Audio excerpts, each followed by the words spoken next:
जो एस्टेट आपने देखी वो हमारी नहीं, मेरे चाचा की है। अब तुम्हें कल जाकर उससे कहना होगा कि वो एस्टेट तुम्हारे चाचा के नाम इसलिए की गई है क्योंकि तुम्हारे पापा और चाचा बंटवारे में यकीन नहीं रखते। आपका सफर अच्छा रहा। हाँ, पहले तुम बताओ, तुमने पिताजी से पैसों की बात की या नहीं? समरजीत,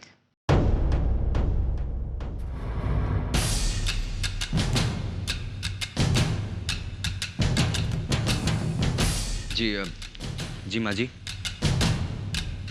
आपका सामान वो गाड़ी में। बची।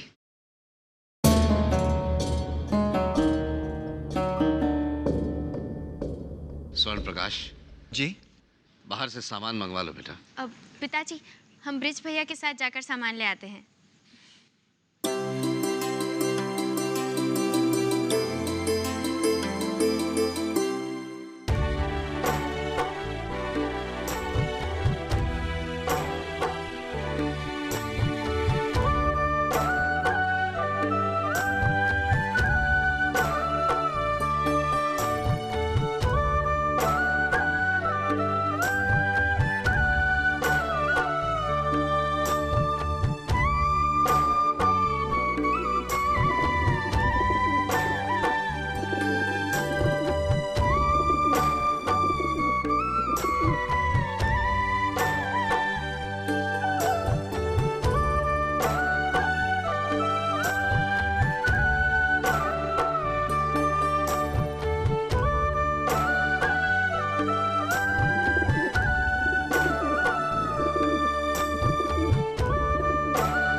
अरे ब्रिज भैया उधर कहाँ जा रहे हैं? जीजाजी की गाड़ी बाहर है, सामान उसमें से लाना है।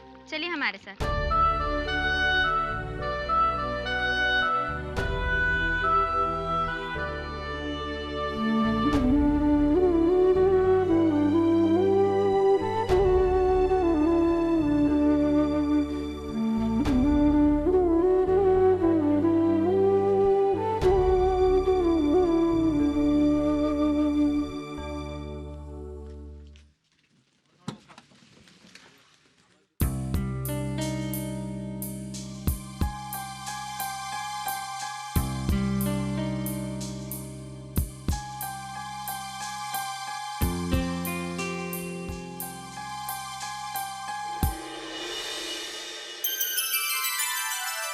राघव मामा, एक भी छोटे आदमी को समारोह में इस बार नहीं बुलाया ठाकर साहब ने। इस बार सिर्फ 2-4 नहीं बल्कि शहर के 10 आला अफसरों को सम्मानित कर रहे हैं। अब भी चाय नाश्ता करके तैयार हो जाए, लोग जल्दी ही आना शुरू हो जाएंगे। माँ, वो दिए लगाने वाले आ गए हैं। हम देखते हैं। किसी नौकर से कह दीजिए। नौकरों पर भी कितना छोड़े, हम अभी आए।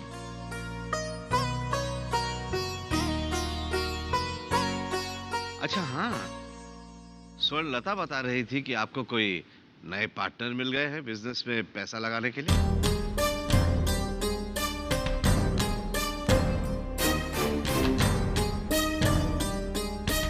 नए पार्टनर? जी पिताजी, एमएलए साहब फोन पे हैं, आपसे कुछ बात करना चाहते हैं। हम अभी हाजिर होते हैं। जी।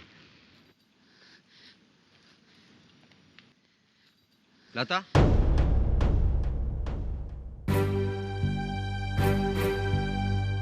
लता, ये नए पार्टनर की क्या बात कर रहे थे पिताजी? वो आपने शेयर के बिजनेस में जो पार्टनर बदला था, शायद उसी के बारे में बात कर रहे होंगे। वैसे तुमने पिताजी से कह दिया कि हमें 25 लाख चाहिए? नहीं। क्यों? वो मौका ही नहीं मिला। मैं जल्दी बात कर लूंगी। दीदी, आपके कपड़े प्रेस कर दिए, आइए ना देख लीजिए। ठीक है, चलो।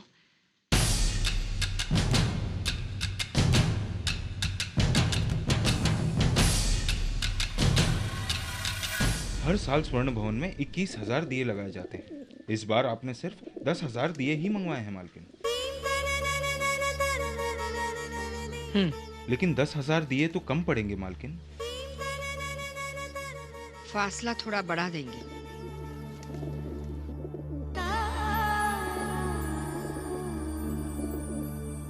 ऐसे तो ये 10,000 दिए ही काफी हो जाएंगे।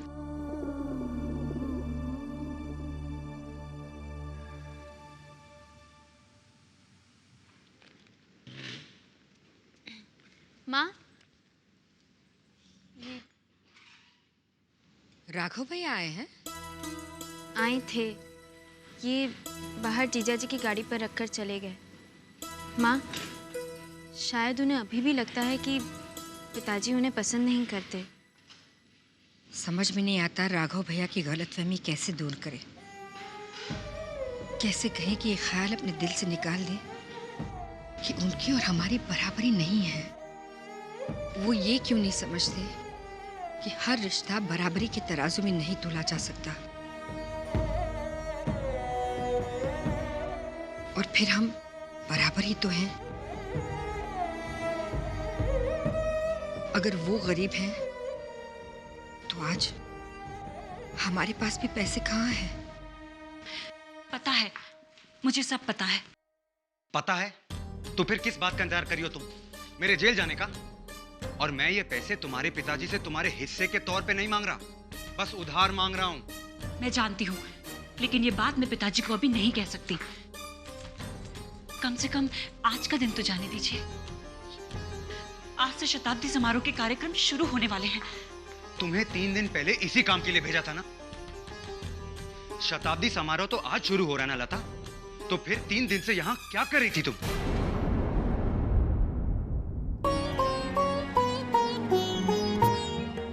चंद्रप्रभा, एमएलए साहब की राय है कि हम अफसरों का सम्मान समरजीत से कराएं। आइए समरजीत से बात करते हैं इस बारे में। तुम भी आओ बेटा। मैं कुछ नहीं जानना चाहता, मुझे कोई सफाई नहीं चाहिए।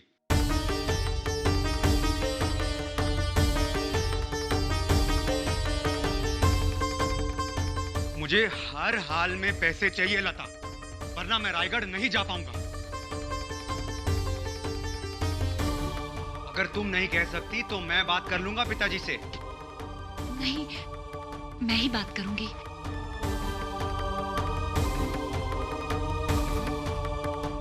मैंने कहा ना, मैं बात करूंगी।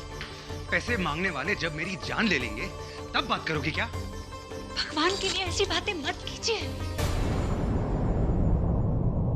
क्या हुआ लता?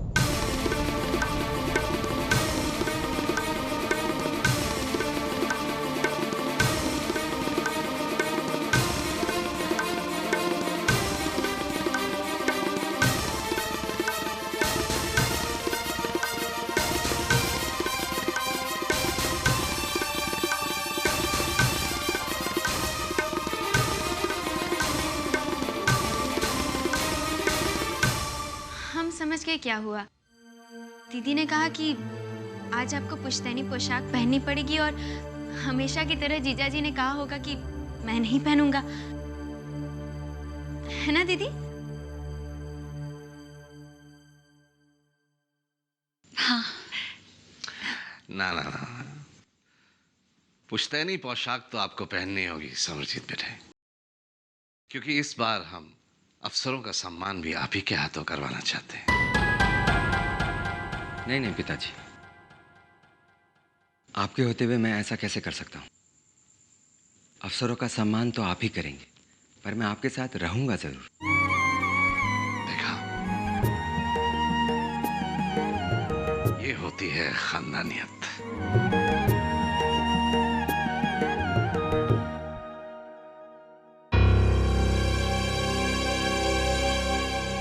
कुछ नहीं होता मम्मी। मन के वहम के अलावा कुछ नहीं होता ये प्यार वह। जा जल्दी से तैयार हो जा स्वर्ण भवन के लिए। और हाँ, ठाकुर की बेटी के साथ अगर ज्यादा प्यार के चक्कर में पड़ेगा ना तो इस शादी का सारा मतलब ही बदल जाएगा। और दूसरी बात, वहां जाकर फिर से हरिश्चंद्र मत बन जाना। शादी का मतलब कैसे बदल जाएगा? पति का तो यही धर्म है, अपनी पत्नी का ध्यान रखना, उसे प्यार करना। अरे मेरे मिट्टी के माधव, इस शादी का एक मकसद और भी है, और वो है ठाकुर के स्वर्ण भवन में सेंध लगाना और उसकी तिजोरी को किश्तों में यहाँ लाना। समझा? ये ठीक नहीं है माँ। अरे सुन रहे हो? ये तो जंग शुरू होने से पहले ही हथियार डाल रहा है।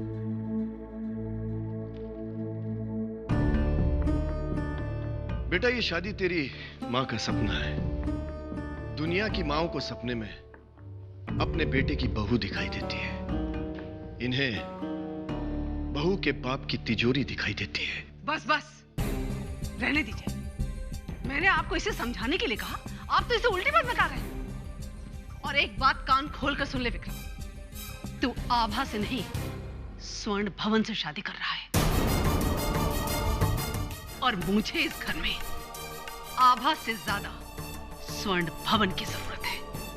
अगर ऐसी बात है तो मैं शादी नहीं करूंगा।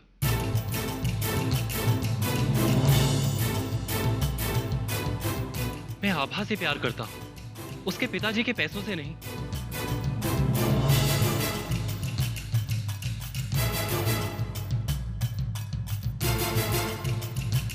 कल से सोच रहा हूं कि आप मेरी शादी कर रही हो या बेच रही हो मुझे। मैं अपनी बोली हरगिज नहीं लगने दूंगा। मैं आभा से कह दूंगा कि सच्चाई क्या है। मैं आभा से कह दूंगा कि सच्चाई क्या है।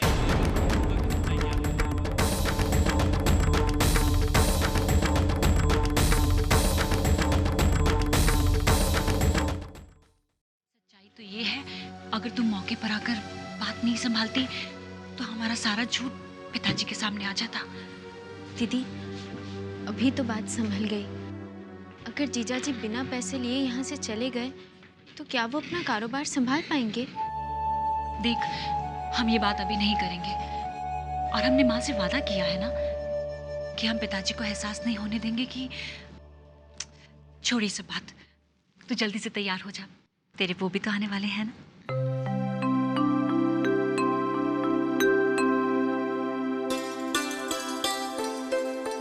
दीदी, विक्रम जी आपको भी अच्छे लगे ना? दूसरी शादी नहीं कर सकती थी, वरना इस लड़के की शादी की बात तुझ तक पहुंचने ही नहीं देती। मैं देखती हूँ। हेलो। हेलो जी, नमस्ते। मैं विक्रम बोल रहा हूँ।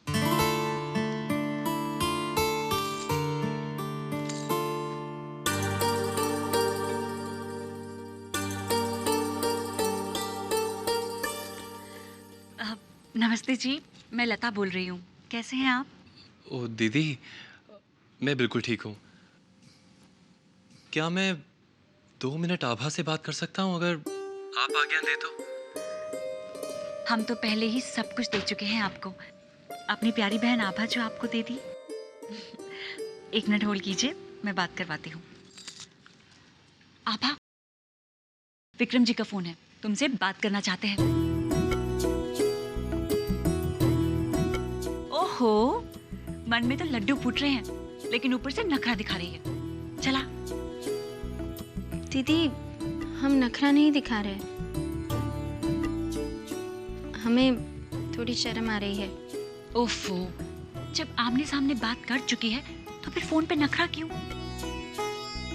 आभा, आज की लड़की होकर 25 साल पहले की लड़कियों की तरह शर्मा मत। चल आ।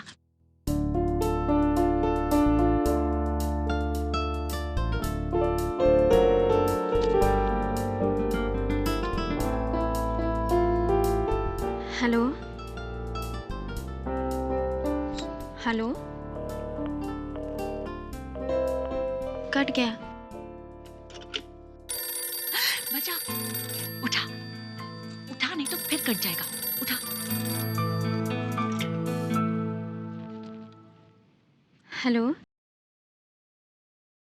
कैसी हो आभा बेटा? राघव मामा, नमस्ते। ये कोई बात हुई? आप स्वर्ण भवन तक आए और हमसे मिले बगैर चले गए। आपने क्या सोचा हमें पता नहीं चलेगा? मामा आपकी जासूसी आपकी जलेबियां कर देती हैं। हम आपसे बहुत नाराज हैं। लता दीदी, प्रकाश भैया, माँ, पिताजी सब आपसे नाराज हैं। आपके पिताजी की नाराजगी की बात तो 12 साल पहले से पता बेटा। हाँ, आप लोगों की नाराजगी की बात नहीं है।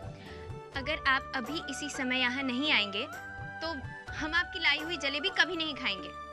बेटा वो मेरा स्वर्ण भवन आना दीवान साहब को अच्छा नहीं लगता है, और ठाकुर साहब भी तो। पिताजी आपसे नाराज नहीं है। और दीवान साहब कौन होते हैं आपके यहाँ आने से नाखुश होने वाले? मामा, आज शताब्दी समारोह है। पता है, उसी की बधाई देने तो आया था, पर अंदर आने की हिम्मत नहीं हुई। सोचा फोन पे ही प्रभा बहन को बधाई दे दी। माँ आपका फोन नहीं सुनेगी और ना कोई और सुनेगा। आप अभी और इसी समय यहाँ आ जाइए, वरना हम आपसे बहुत गुस्सा हो जाएंगे। आभा बेटा।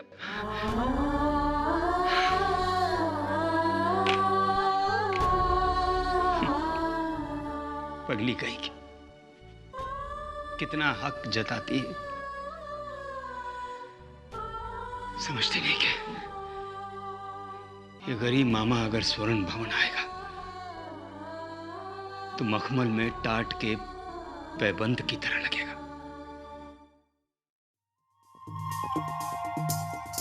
मालिक,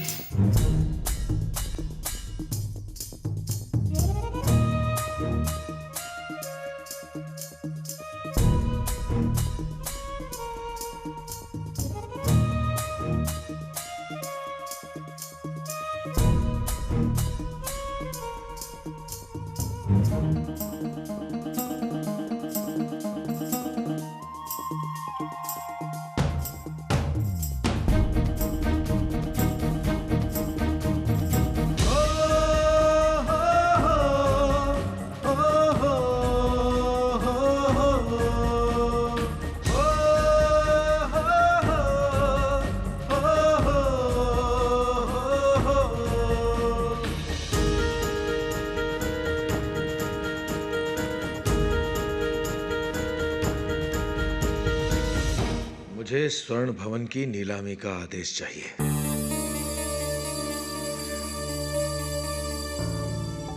ऐसे क्या देख रहे हैं आप? देख नहीं, सोच रहा हूं कि आपने कुछ गलत कहा है या मैंने कुछ गलत सुना है। मुझे पता था मेरी शक्ल देखकर कोई भी वकील मेरी बात पे विश्वास नहीं करेगा और मुझे पागल समझेगा। लेकिन वकील साहब, हीरा तो कोयले की खान में ही मिलता है। कोयला तो दिखाई दे रहा है, लेकिन हीरा कहाँ है?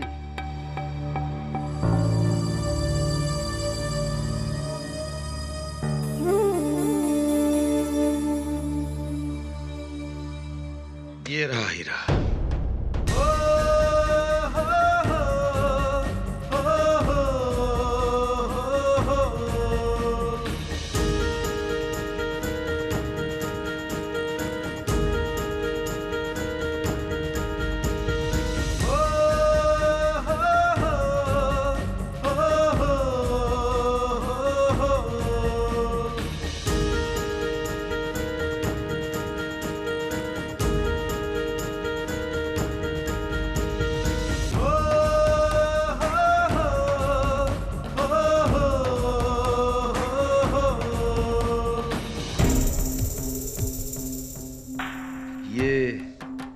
एकाध हीरा नहीं, पूरी खान है, खान। ये क्या कचरा फैला रहे हो मेरे टेबल पर? ये सचमुच के हीरे हैं। ठाकुर द्वारा मुझसे लिए गए उधार की वो रसीदें हैं जिनकी बिना पर आपसे स्वर्ण भवन की नीलामी का हुक्मनामा मांग रहा हूं।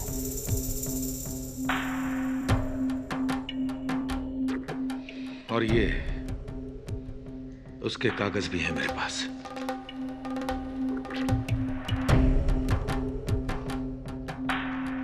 बस आप ठाकुर को मजा चखा दो।